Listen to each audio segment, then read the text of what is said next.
Bé, doncs hem deixat 5 minutets de cortesia, si us sembla comencem. Bona tarda a tothom, benvingudes a una nova xerrada del Garrofer. En aquesta xerrada novament comptem amb un dels investigadors del Centre de l'As d'Estudis per la Pau, en aquest cas en Max Carbonell. El Centre de l'As fa poquet, fa un mes i mig potser, ha publicat un informe. De fet, la xerrada d'avui estarà centrada sobretot en el contingut d'aquest informe. És la banca armada i corresponsabilitat amb el genocidi a Gaza, el finançament de les empreses que fabriquen les armes utilitzades en les massacres contra la població palestina. Aquest és el títol de l'informe. Llavors, ens hem plantejat al Garrofer donar difusió a aquest tema perquè, de fet, molts mitjans de comunicació, jo diria que la majoria dels mitjans de comunicació potser es van fer ressò del que passava a Gaza fa un any, però després és una cosa que queda amagada i, malauradament, quan es parla del tema en els mitjans de comunicació no es citen paraules o termes com crims de guerra, massacres, genocidi. Estan absents, normalment estan absents del que es diu a les notícies. Potser sí que hi ha documentals, hi ha programes que aprofundeixen el tema, però a les notícies, que és el que veu bona part de la gent, queden absents aquests temes. D'una altra banda, quan es parla de guerra entre Israel i Hamas, com si es tractés d'una guerra entre iguals. Tots sabem que no és així. Sovint s'oblida el context històric. En el context històric es podria parlar del bloqueig de Gaza des de fa dècades, de la limitació dels drets dels palestins, de l'ocupació il·legal de territoris a Gaza i Cisjordània. Tots aquests temes queden fora. També queden fora temes com les violacions que comet Israel del dret internacional, l'incompliment que fa de les resolucions de les Nacions Unides. Tot això ho fa amb total impunitat i no s'acostuma a dir per televisió o per la ràdio. Tampoc es cita amb prou contundència, crec, tot el suport que tant els Estats Units com Europa, com Occident en general, està donant al que està fent Israel. Per tant, s'obvia, diguéssim, la complicitat amb el genocidi.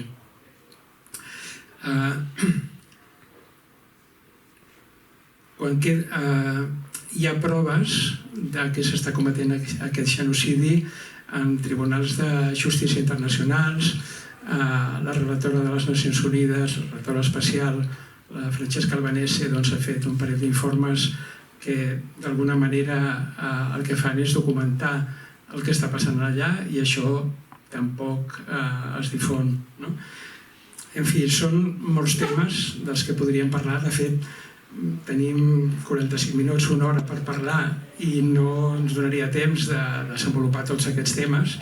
I en tot cas, en la xerrada d'avui, i aprofitant que s'ha publicat aquest informe, ens centrarem sobretot en això, en el paper de la banca armada, en el paper de les empreses que fabriquen armament o que fabriquen o que investiguen sobre coses que després es poden convertir en eines per atacar en les guerres, en aquest cas a Gaza, però en qualsevol de les altres guerres, i això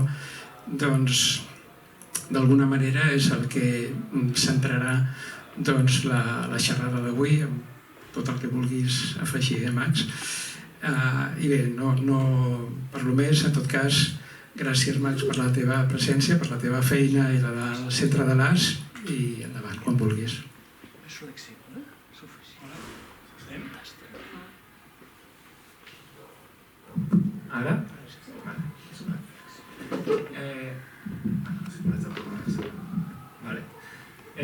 Bueno, Primer de tot, moltes gràcies a vosaltres per convidar-nos. Sé que ja compteu sovint amb el Centre de l'AS, també altres companyes meves. Per nosaltres és com un plaer i una responsabilitat a la vegada, com poder estar aquí. Intentem arribar, o sigui, els palestins i les palestines ens demanen com una de les coses importants a fer és difondre el que està passant i explicar-ho, i nosaltres amb aquests informes i amb la nostra tasca intentem contribuir a aquesta feina i per tant, ja sigui a través dels mitjans de comunicació, amb els nostres informes, però també allà on ens conviden a parlar, doncs és un orgull poder venir. Entitats de barri, casals, esplais, organitzacions polítiques, etc., que ens conviden, doncs per això que moltes gràcies per comptar amb nosaltres. I gràcies per seguir la nostra feina també, no? Vull dir que és una bona mesura per nosaltres que el que fem està arribant i que és útil. Llavors, jo no sé quantes d'aquí havíeu sentit, o sigui, la xerrada havia pensat organitzar-la com en 3 parts, no? Una era com explicant el que entenem nosaltres pel cicle armamentista i com la banca armada és una part fonamental d'aquest cicle, però hi ha altres parts importants, que és com per tenir una visió una mica més introductòria d'on ens situem quan parlem de banca armada. Després, situar una mica el context de Palestina, que ja ho ha fet el company ara, però com poder explicar una mica més quina és la situació ara mateix, perquè avui, per exemple, arriben notícies de que l'exèrcit israelià està bombardejant Beirut, per exemple, avui mateix, un dia més enllà de tot el que està fent a Gaza, perquè com bé explicaves, ni la situació va començar el 7 d'octubre, ni s'acaba a Gaza només, sinó que és una cosa que ve d'abans i tot del 48, però que sobretot des del 48 fins avui dia prossegueix. Doncs explicar una mica aquest context i després explicar-vos una mica les entranyes de l'informe, una mica explicar què és el que hem trobat, què és el que hem vist, quins han sigut els principals resultats i el procés que hem seguit. Aquesta és la idea de la xerrada. No em podria detenir molt en moltes parts i potser aniré una mica ràpid, però també crec que, com no són moltes, si hi ha algun moment, alguna cosa que vaig córrer massa o alguna cosa que no s'entén, com aixequeu-me la mà i pregunteu-me. Doncs res, tinc algunes diapositives, però no us agobieu si no es veuen molt bé les lletres, diguéssim, a mi m'acompanya una mica amb l'explicació, però l'important serà més aviat el que digui jo. Llavors, el cicle armamentista. Quan nosaltres parlem del cicle armamentista, parlem de les diferents... Parlem de cicle armamentista o de cicle econòmic militar. És un terme que fem servir al centre de l'AS i per descriure les diferents fases de lo que nosaltres o de lo que podríem entendre com el negoci de la guerra. Que va des de... o que comença, si vols, tot i que és un cicle que per tant es perpetua, diguéssim, però comença amb la despesa dels diferents estats, la despesa militar dels diferents estats, que és una de les altres coses que des del centre de l'AS monitoritzem i que ara veurem breument. La despesa dels estats, la inversió que fan en investigació, el d'I+D+I, que és el d'Investigació i Desarrollo, de tecnologies i armes de guerra, el paper de totes les empreses de la indústria o del complex militar industrial, empreses que en tenim unes quantes a l'estat espanyol, tot i que les principals són a nivell mundial, les podem trobar als Estats Units o altres països de la Unió Europea, i de Rússia, etc. El comerç d'armes, un cop s'han produït aquestes armes, com es compren i es venen entre països i d'unes empreses a uns diferents països, com s'utilitzen aquestes armes, i que després el que posa aquí a la part del cicle posa necessitat d'armes és quin tipus de cultura i de forma de solucionar els conflictes entre estats o pels recursos, etc., basada en la guerra, que també té darrere una cultura de la guerra a la que nosaltres oposem la cultura de pau, etc. Tot això és un cicle. Aquí, espera, m'he saltat del que parlarem avui, que és el finançament de les armes, que és la part de la banca armada, que és que perquè aquestes empreses de la indústria puguin produir aquestes armes necessiten un finançament que molt sovint els otorguen bancs i altres entitats financeres. Llavors això és aquesta part del cicle a la que ens centrarem avui. M'aneu sentint, no? Que m'allunyo una mica del micro? Sí? Vale. Llavors, això era una mica el que estàvem explicant fins ara. Això ho podeu trobar al nostre web, és una espècie de mapa del complex militar industrial a l'estat espanyol.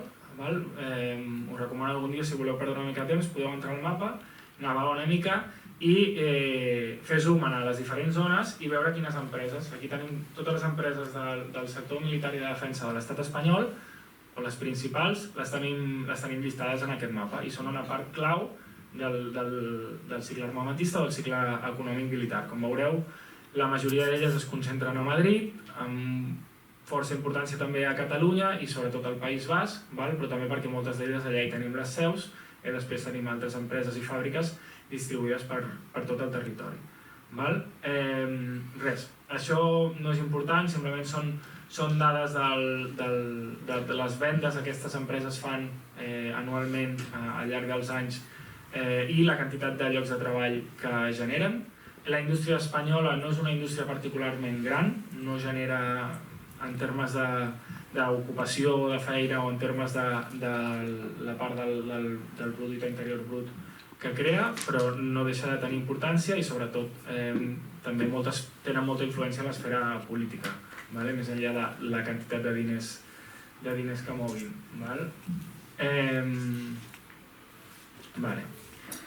Llavors, espera, això és un mapa que després el veurem millor, però quan parlem dels països com el paper que tenen un doble paper a l'hora de produir armes que després exporten.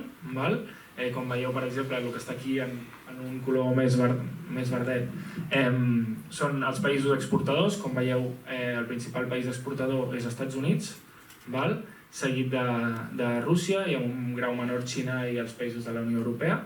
I per altra banda, en vermell, tindríem com les importacions. Aquí, diguéssim, per exemple, els països de la regió MENA, el Pròxim Orient i la regió sud de la Mediterrània i de l'Àsia-Pacífic, el que també a vegades es coneix com a sud global, incloent també Sud-amèrica i Àfrica, doncs són molts països, molts llocs on hi ha conflictes armats i per tant demanden moltes armes i són molts dels principals compradors d'armes a nivell mundial.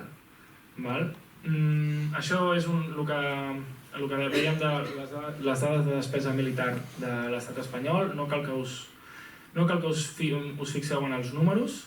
El que sí que és rellevant dir que és que una cosa són els pressupostos que diguéssim l'estat espanyol diu que té el Ministeri de Defensa, que seria com el que podríem circumscriure només com a pressupost militar i el gastat en defensa, i l'altre són els criteris de l'OTAN, o sigui, els criteris que nosaltres hauríem de tenir a l'hora d'avaluar aquests pressupostos, on moltes de les partides a la despesa militar no estan incloses només al Ministeri de Defensa, sinó que estan amagades en altres ministeris. Per tant, la despesa militar dels diferents estats i també a l'estat espanyol normalment és molt més alta del que s'acostuma a dir. Per altra banda, hi ha un compromís, per exemple, a la Unió Europea i a nivell de l'OTAN d'augmentar la despesa militar en els propers anys perquè arribi a un 2% del PIB. És una xifra molt elevada. El tema és que el compromís és arribar-hi el 2030, però segons els nostres criteris de despesa, l'estat espanyol ja està ara mateix al 2% del PIB. És una despesa, és un tros de pastís molt gran i una quantitat de diners que no s'estan gastant en altres despeses del pressupost. Tens Ministeri de Defensa, altres organismes vinculats, el CNI, però després tens tota una sèrie de partides, per exemple la Guàrdia Civil, les parts de tot el que dèiem de recerca, innovació i recerca que corresponen al Departament Militar, les oficines exteriors vinculades a l'actuació militar, diferències de... Per exemple, hi ha una part del deute, que és una despesa financera, que moltes vegades s'exclou de la despesa de defensa, però en realitat és deute vinculat al sector de defensa i per tant nosaltres en la comptabilitat que fem al centre de dades també l'incloem. Nosaltres anualment traiem un informe de despesa militar que el podeu consultar al nostre web. Allà, per exemple, està com tot ben explicat i allà està justificat quines partides entren i quines no i per què. Igualment, aquest tipus de comptabilitat que fem nosaltres, que contraposem a la comptabilitat que fa el govern, no només la treballem nosaltres així, sinó que hi ha altres centres de recerca a nivell europeu que nosaltres, per exemple, formem part de xarxes a nivell europeu, com la xarxa contra el comerç d'armes i altres, que també fan servir com el mateix tipus de criteris alternatius, que estan com homologats, diguéssim, entre els organismes de recerca independents que no formen part dels governs. Val? I la línia segueix endavant. Això no us fixeu en els detalls, però diguéssim, això són llistes de contractes que en els últims 3 anys, amb el govern progressista a l'estat espanyol, s'han subscrit per els propers anys per produir armes, comprar armes, etc., per valors de quantitats elevadíssimes, i alguns d'ells amb empreses israelianes. Val? Vale. Llavors, per exemple, aquí no es veurà, però per exemple aquí hi ha això d'aquí, 12 plataformes de llançadores de missils, val? Per a construir entre el 2023 i el 2027 per 600 milions d'euros, aprovada l'any 2023, de fet el 10 d'octubre del 2023, és a dir, després del 7 d'octubre, amb l'empresa Elbit Systems, que és una de les principals empreses d'armes israelianes, de les que està fabricant totes les armes que l'exèrcit, o moltes de les armes que l'exèrcit d'Israel està utilitzant. Doncs això es va firmar després del 7 d'octubre, i el govern de l'estat espanyol ho va ocultar. Això és un mapa del que dèiem ara de la despesa militar, en termes absoluts, en dòlars. Com veieu, els Estats Units és el país que té una despesa militar que és molt per sobre de la resta de països. Tanmateix, per exemple, quan aquesta despesa es posa en relació amb el producte interior brut, com els Estats Units, per exemple, és un país molt ric, no és un percentatge tan elevat. Aquesta bombolla que veieu aquí, ara molt gran, per exemple, és Ucraïna. Ucraïna està destinant més d'un 50% del seu pressupost a l'exèrcit, en la situació de guerra que s'hi viu actualment. I això seria, si ho veiéssim com per blocs geopolítics, per exemple, en vermell veuríeu tota la despesa militar de la OTAN, en blau la despesa militar de la Unió Europea, i amb els altres colors teniu altres tipus d'organitzacions o de geopolítiques, diguéssim, per exemple, acords a nivell asiàtic o de l'Àsia Pacífic, per exemple. I aquí el mateix, aquí veiem nivells de despesa militar per països a la Unió Europea. Aquí havia preparat un vídeo, hi ha una gent que fa recerca també a nivell europeu que es diuen Forensic Architecture, que fan com recerca en clau forense una mica de documentar totes les vulneracions de drets, atacs, etc. que es produeixen. La gent de Forensic Architecture, que són molt coneguts mundialment, han estat estudiant el que ha passat a Gaza des del 7 d'octubre fins avui i han fet un informe de centenars de pàgines, però que també té, per exemple, aquesta una peça audiovisual que dura 2 minuts, que si us sembla bé us la posaré un moment. Els titulars d'algunes de les dades estan posant a sota en anglès, llavors qui no sàpiga anglès potser se les perd, però després les podem comentar, val?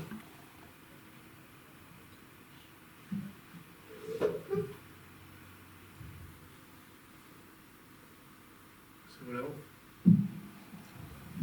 anem comentant, però aquí, per exemple, veieu mapejats els atacs aeris a les primeres setmanes, l'any que van causar al llarg del territori. Gaza és un territori similar en extensió en quilòmetres quadrats al que seria el Maresme, i aquí veiem pintat en vermell la invasió terrestre i com la destrucció va augmentar. Es van atacar 425 escoles i universitats, 273 edificis religiosos, 250 refugis, tot el sistema de la xarxa de carreteres.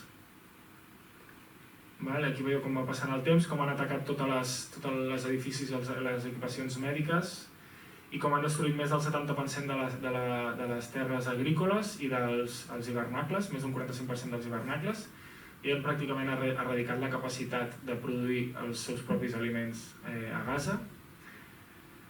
Han fet tota una espècie de zona buffer que li diuen, que és com al llarg de tota la frontera, i alguns corredors, amb tota la destrucció absoluta de tot el que hi havia en aquesta zona, perquè és una zona on no hi havia res per seguretat, i aquests corredors que veieu que han fet de nord a sud, partint Gaza en dos. Tota una sèrie d'infraestructures orientades a tenir una presència militar a Gaza sostinguda en el temps. Han atacat llocs d'assistència humanitària i han convertit en armes tots els temes de les zones de seguretat, dient aquesta no és una zona segura, moveu-vos a un altre lloc, a l'altra zona on es movien deixava de ser zona segura o humanitària i l'atacaven també, i han anat així jugant amb la població al llarg del temps. Veus? Aquí diu que han atacat zones humanitàries almenys 10 vegades, que ells mateixos havien titllat de segures. Aquests atacs han causat un dany sobre la població civil enorme.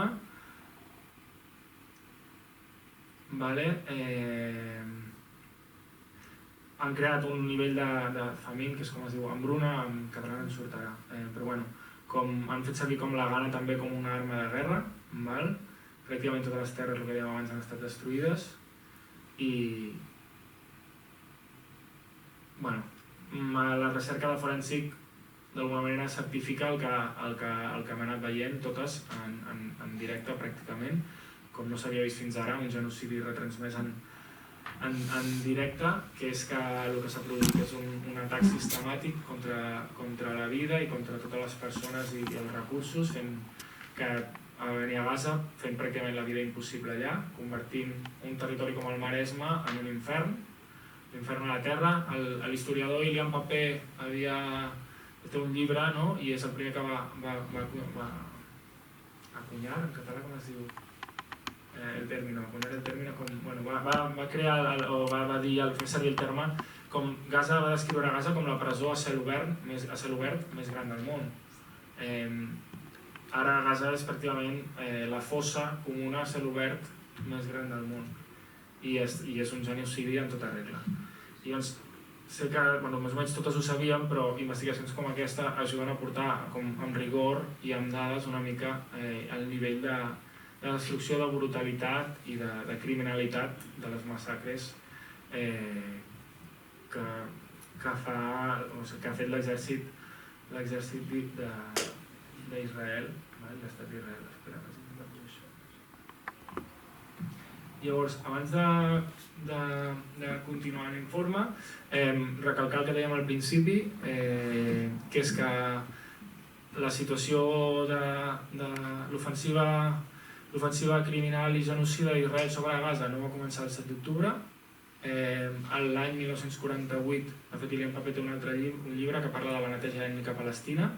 Hi ha una sèrie d'historiadors crítics amb el relat oficial del sionisme que han anat documentant el procés de neteja ètnica que pateix la població palestina a tots els territoris ja des d'abans del 48, perquè el projecte sionista, que és el projecte que dona lloc a la creació d'Israel, és un projecte que s'autodenominava a si mateix com a colonial i que ja en podeu buscar portades del New York Times a finals del segle XIX, on parlen que una conferència on hi havia el Theodor Herzl, que era el pare del sionisme, i altres actors d'aquells moments, on parlen de la voluntat de colonitzar Palestina.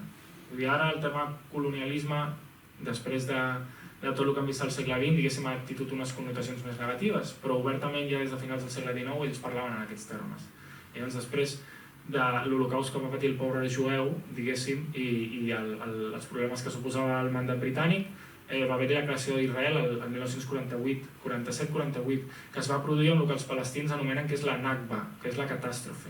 Aquesta creació de l'estat d'Israel que sembla que s'hagués creat sobre el buit, en realitat es crea sobre una terra on hi havia una població palestina que en el procés de la Nakba, en qüestió de menys d'un any, va produir milers de morts, va destruir més de 500 pobles i viles palestines, va causar més de 700.000 refugiats, 800.000 refugiats, depèn de qui ho compta, que van haver de marxar de casa seva i que ara estan en camps de refugiat en altres parts de Palestina, refugiats a la seva pròpia terra, a la poca terra que els queden als palestins, que a més està fragmentada. Sabeu que estan a Gaza, estan a Cisjordània, als del Golan i després hi ha tota la diàspora palestina. És una situació d'extrema dificultat, però contra la qual el poble palestí ha ofert sempre resistència i així ho segueix fent.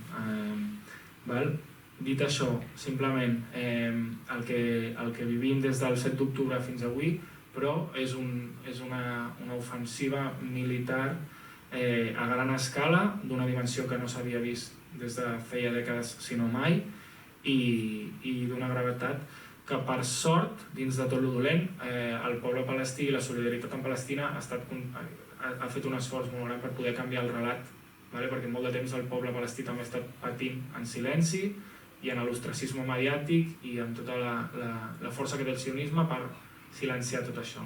Doncs, per sort, hi ha molta gent a tot arreu solidària amb Palestina que està fent una feina, i nosaltres humilment, amb aquest informe que ara ja passaré a presentar-vos, intentem contribuir a explicar una mica tot això, i tota la cadena de complicitats necessària perquè aquesta ofensiva genocida pugui seguir produint-se sense que ningú hi pugui posar fi. Vale? Vale. Un moment, prenc aigua perquè aquest és un moment, Vale. Doncs ara sí, passem a la banca armada, que és una mica el que veníem a parlar de l'informe.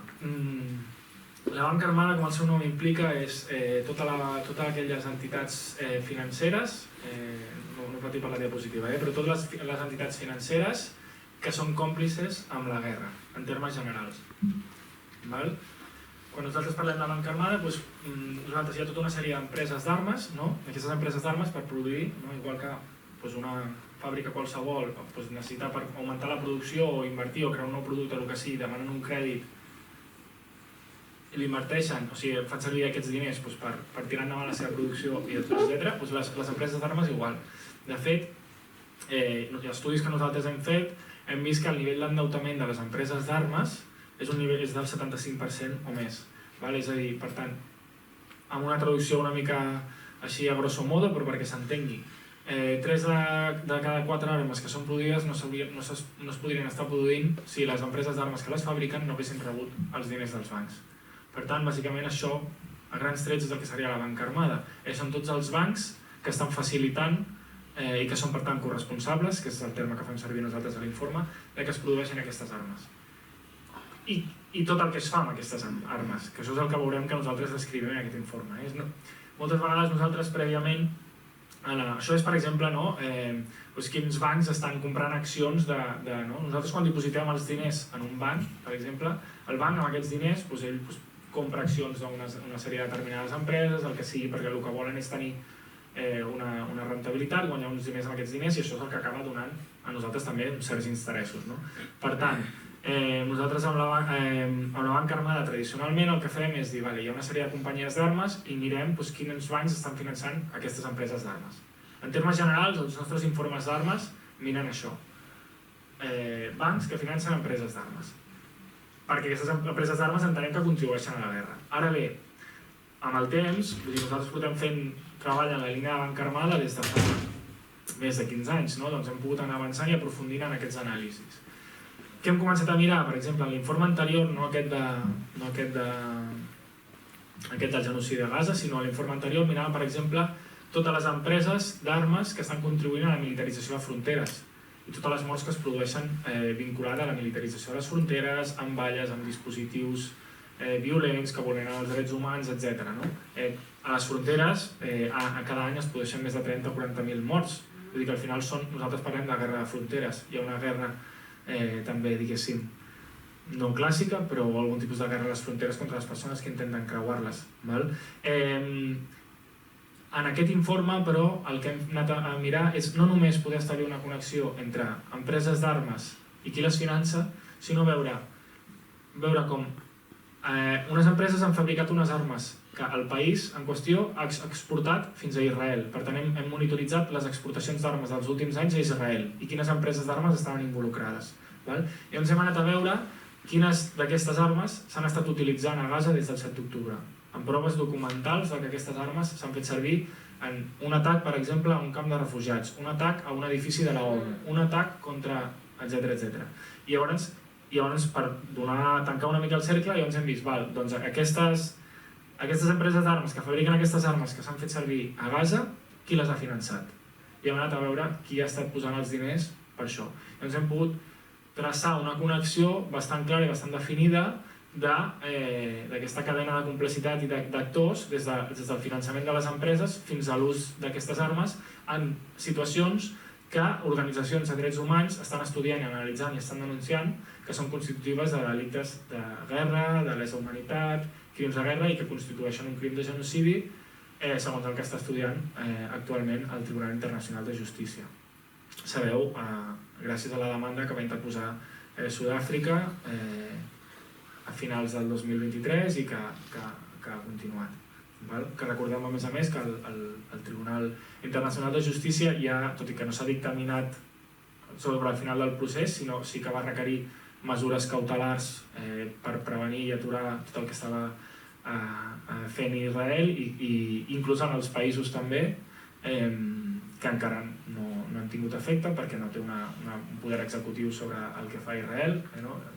Qui sí que podria tenir un poder sobre el que fa Israel, com deia el company, era Estats Units, per exemple. Els Estats Units té un acord de cooperació militar i de finançament d'Israel que són, per exemple, els últims 10 anys anualment els ha transferit 3.800 milions de dòlars anualment per despesa militar, més enllà del que els hi ha anat venent altres coses, sinó com a ajuda a 3.800 milions anualment, més tot el que li està donant ara.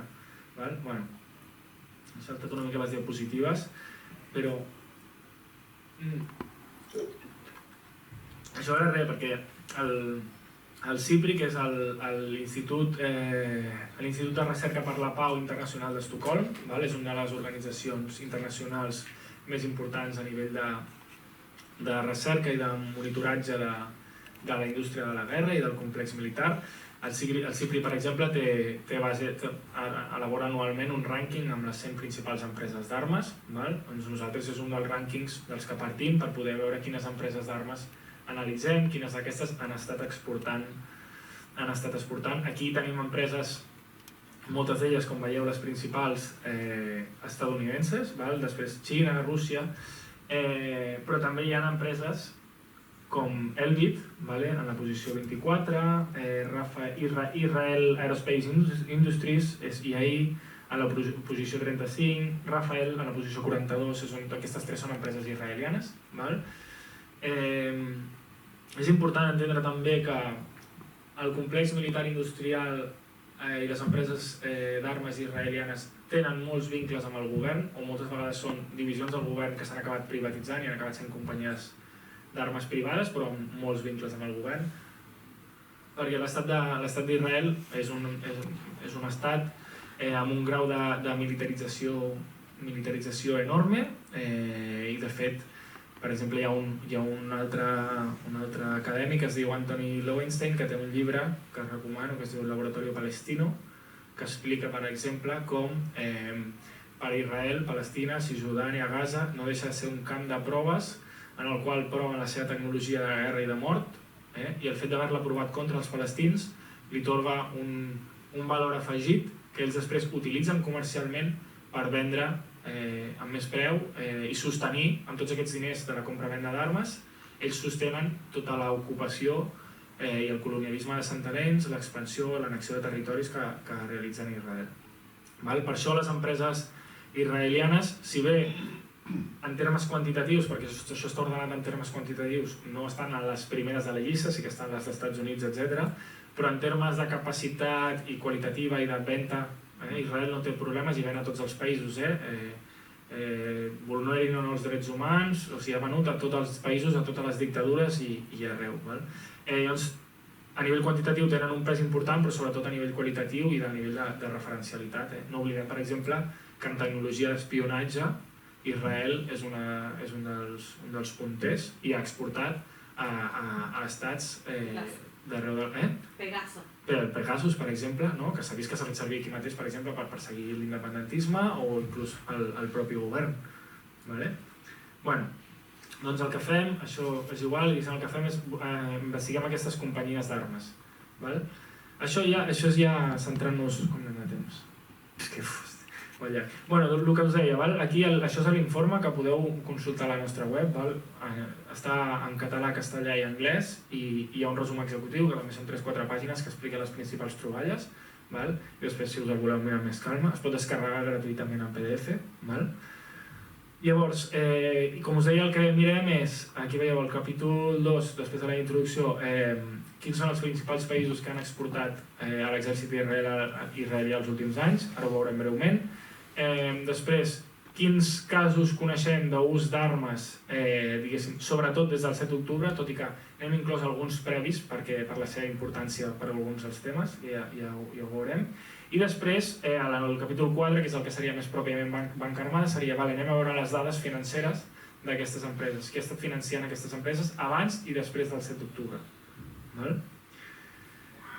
Doncs això. Això són dades d'exportacions que es poden consultar al CIPRI, que és l'organisme aquest internacional que us deia de Recerca per la Pau, d'Estocolm. El CIPRI és el principal que monitoritza les transferències d'armes a nivell internacional.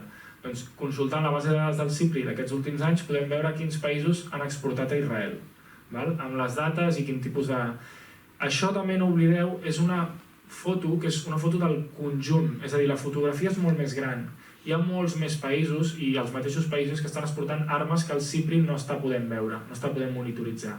Per tant, el que veiem aquí és una part, però la dimensió del problema és molt més gran. Tot i així, com que no podem parlar del que no sabem perquè no tenim les dades, que és un problema important, com a mínim amb el que sabem ja podem establir unes connexions i unes proves molt sòlides, no? Però també perquè ho tingueu clar. Doncs aquí veiem, no? L'empresa, el tipus d'arma, de quina categoria, si són motors, si són vaixells, un motor d'un vehicle, un submarí, una fragata de guerra, uns torpedos, etc. I aquí veiem quina quantitat han sigut entregats, en quin any, etc. i quin valor tenen, i alguns comentaris. En l'informe trobeu aquesta taula i podem veure que Alemanya en té unes quantes, Itàlia en té algunes, però el que més, que comença aquí però dura 2 pàgines més, és Estats Units. Dura aquí i dura tot això.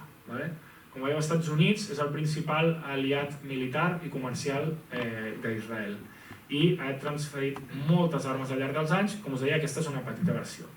Aquí, per exemple, una de les principals empreses americanes és Boeing, la companyia d'avions. Boeing la coneixem perquè produeix avions comercials i sembla que no hauria de ser una empresa d'armes, però hi ha un departament dins de Boeing, que és el Departament de Defensa, que produeixen avions de guerra, míssils, diferents tipus d'armament.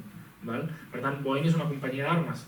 I produeixen això d'aquí, per exemple, que veiem aquí, que posa GBU, que vol dir Guided Bomb Units. Són unitats de bombes guiades. De fet, ells agafen, i ho fan amb aquests kits d'aquí, que posa GDAM, poden aconseguir que les típiques bombes tontes que en diuen, que són bombes de caiguda lliure, que l'avió les deixa i cau allà on allò en sigui, els hi poden posar uns kits que converteixen aquestes bombes en bombes guiades per GPS, que poden anar amb molta precisió. Que aquesta és la paradoxa, que Israel, que és un dels exèrcits amb més capacitat tecnològica i que té una capacitat de ser molt específic, de forma específica produeix un dany massiu, indiscriminat, a la població civil. Vull dir que si volgués tindria la capacitat de contenir molt més el dany que fa, però evidentment no vol, no s'ha interessat en això. De fet, no entra aquí, però, per exemple, va sortir als mesos d'octubre, novembre, etc., que Israel estava fent servir la intel·ligència artificial per refinar la presa de decisions respecte a quins objectius atacar, per fer-ho de forma més eficient i sistemàtica. Vull dir, amb dades pràcticament en temps real, escollim massivament objectius. Però és igual. Veiem aquestes exportacions, veiem com n'hi ha algunes, aquí estan assenyalades, que s'han produït el 2023. Aquí no teníem dades encara del 2024, però algunes d'elles saben que s'han produït el 2023 després del 7 d'octubre. Per exemple, Alemanya va multiplicar per 10 les seves exportacions d'armes el 2023 respecte al 2022 perquè va començar a armar Israel després del 7 d'octubre, massivament. I sabeu que el mateix 7 ja va començar l'ofensiva sobre Gaza a gran escala. Aquí veiem això, avions, per exemple helicòpters i avions cazas d'aquests, F-15, produïts per Boeing. Una altra empresa molt famosa d'armes és Lockheed Martin, F-35, etc. Hi ha molts, no em detindré perquè hi ha coses més importants. Aquí simplement, això el que dèiem, algunes de les empreses estadounidenses, algunes alemanyes, Rheinmetall és una d'elles, per exemple, algunes d'Anglaterra o italianes. Aquí us poso l'informe 64, l'informe aquest que presento és el 66, l'informe 64 el vam treure el juny passat i on parlem de tota la part del comerç d'armes de l'estat espanyol amb Israel. Si us interessa consultar el paper d'Espanya a nivell de comerç d'armes, aquest és l'informe on podeu trobar més informació. Llavors, el següent que vam mirar és quins casos d'ús d'armes teníem documentats.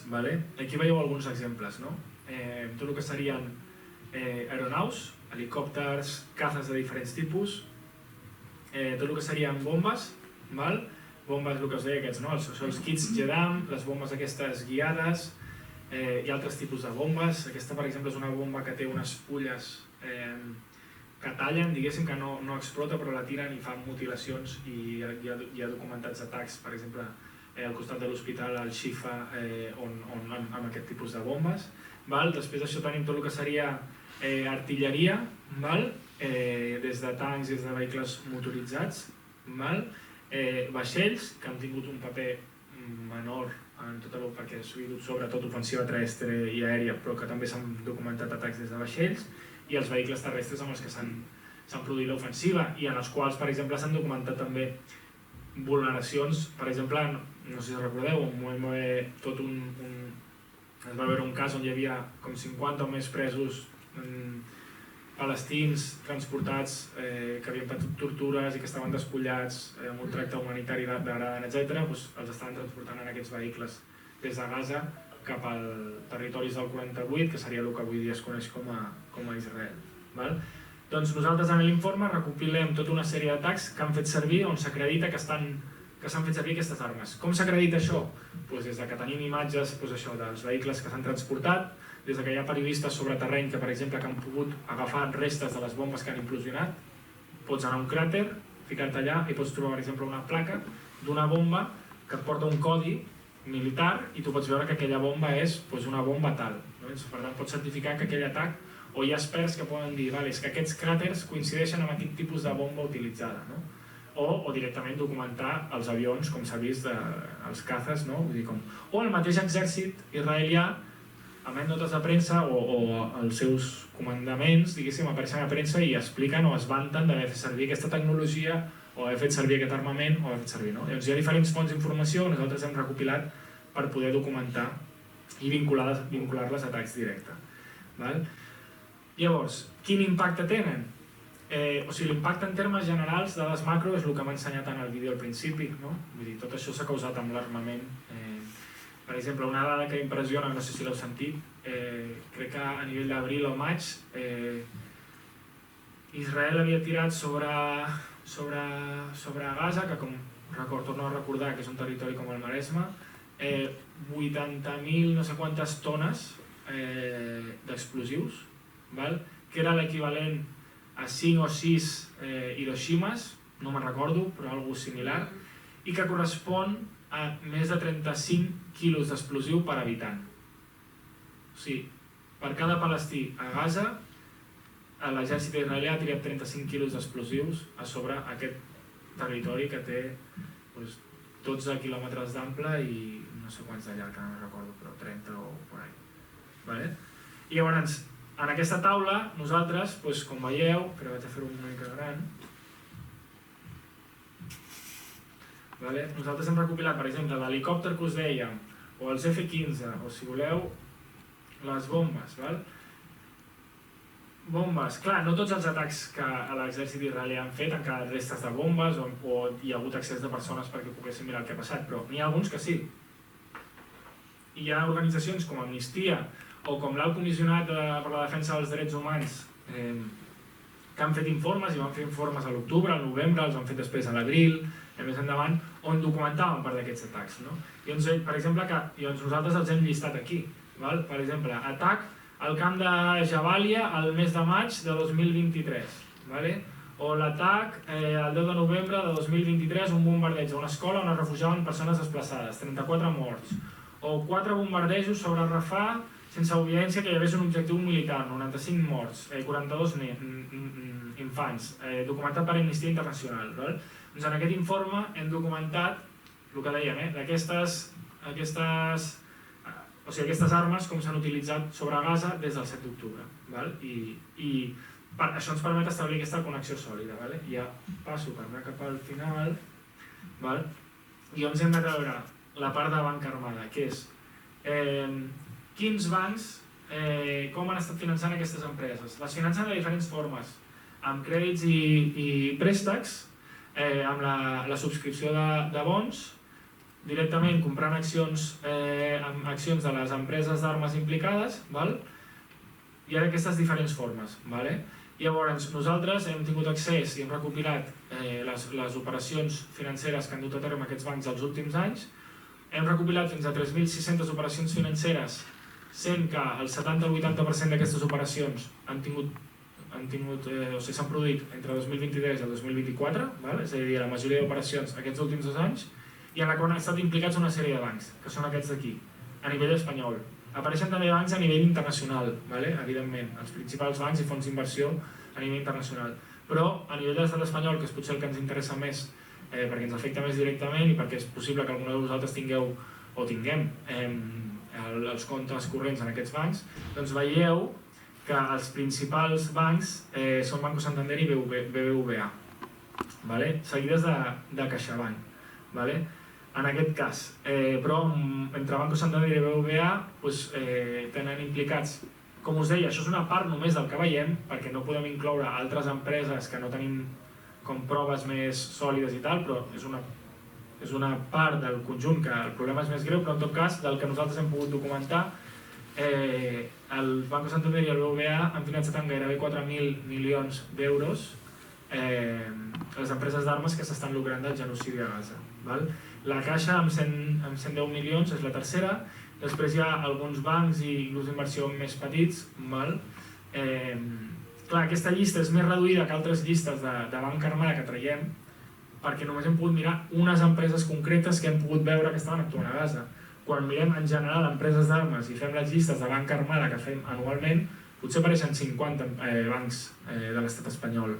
Per exemple, en l'informe de Militarització de Fronteres hi havia com 42 o 43 bancs o entitats financeres de l'estat espanyol. En aquest n'hi ha menys, és una llista més petita per el que us deia, però en tot cas molt significatiu el lideratge dels principals bancs. Normalment els sospitosos principals i els que acabem trobant sempre són Banco Santander, BBVA, la Caixa i també Banc Sabadell. Aquí en aquest cas però no apareix Banc Sabadell. I res, aquí no cal entrar en més detall, és com es distribueix la inversió entre els diferents tipus d'operacions entre Santander, BBVA i quines empreses estan finançant. Veiem que ambdós tenen inversions a Boeing, la Caixa també, per exemple, Leonardo, que és l'empresa italiana d'armes, també, General Dynamics, que és una altra que no he mencionat però és important, Rheinmetall, per exemple, és una empresa alemanya d'armes, europea, que també ha tingut un paper bastant destacat i que està finançada per alguns dels altres bancs.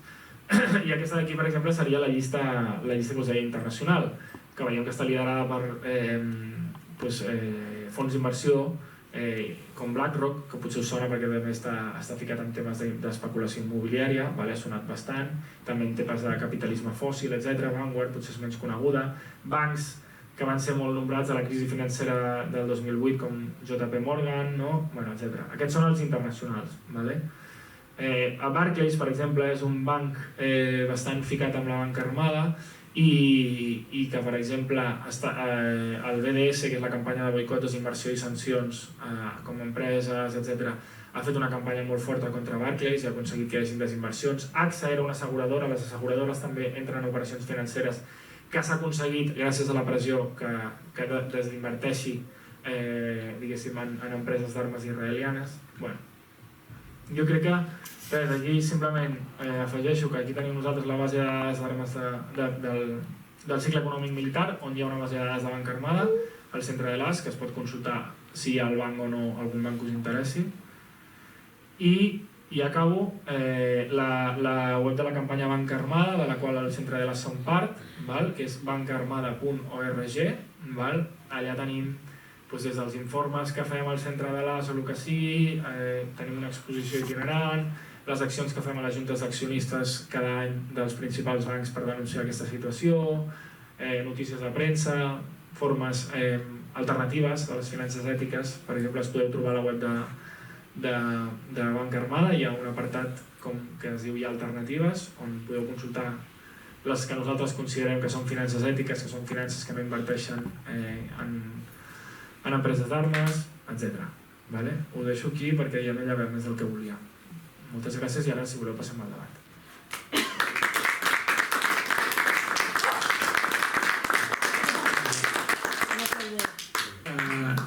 Amb això finalitzem la xerrada d'avui. Recordeu que a l'entrada hi ha un pot en el que podeu fer aportacions per les petites despeses que tenim de difusió i seguirem. La propera serà, crec que el 20 de gener, si no recordo malament, però en tot cas al desembre no ens veurem. Ens retrobarem, si voleu, al mes de gener. I moltes gràcies.